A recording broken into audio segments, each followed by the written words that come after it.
Hello, I'm Sandra Mundy and I head up James Cooper Creston's turnaround, restructuring and insolvency team.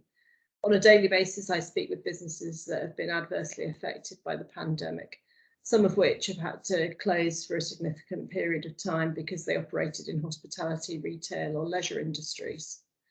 Some of these businesses will have built up significant rental arrears due to the closure periods, which, if they had to repay them immediately, would affect the viability of their business.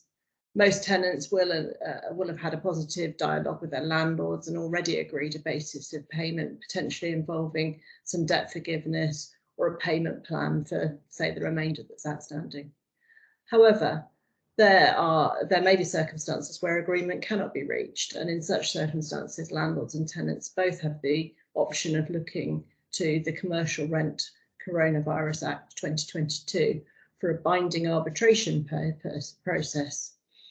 Although to the essence, the scheme is scheduled to end currently on the 24th of September 2022, although I have a suspicion it may be extended a little further than that.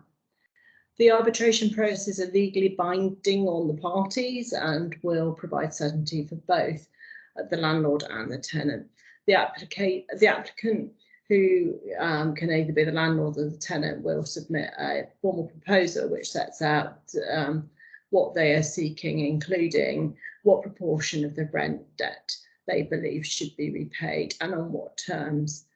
The respondent, again, that's either the landlord or the tenant, as the case may be, then has the opportunity to submit a formal proposal in response.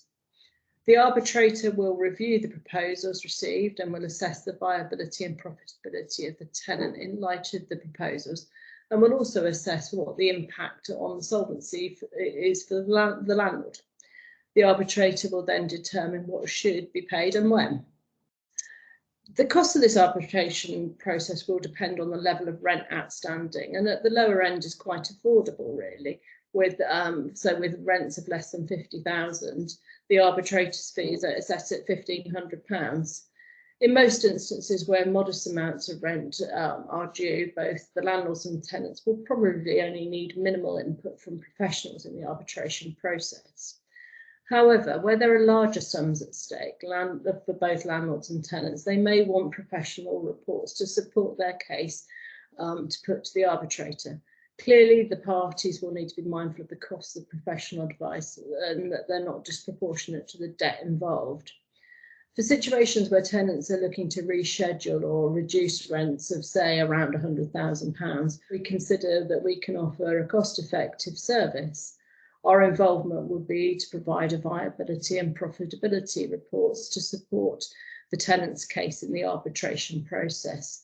Such reports will be detailed and will look at the current trading activities, the current financial position, future plans, financial forecast, cash flow analysis, identifying what is affordable and over what period.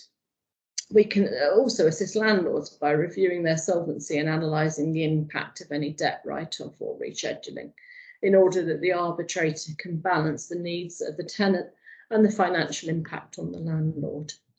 James Cooper Creston's turnaround, restructuring and insolvency teams are experts in assessing viability and solvency and have significant experience in such reports.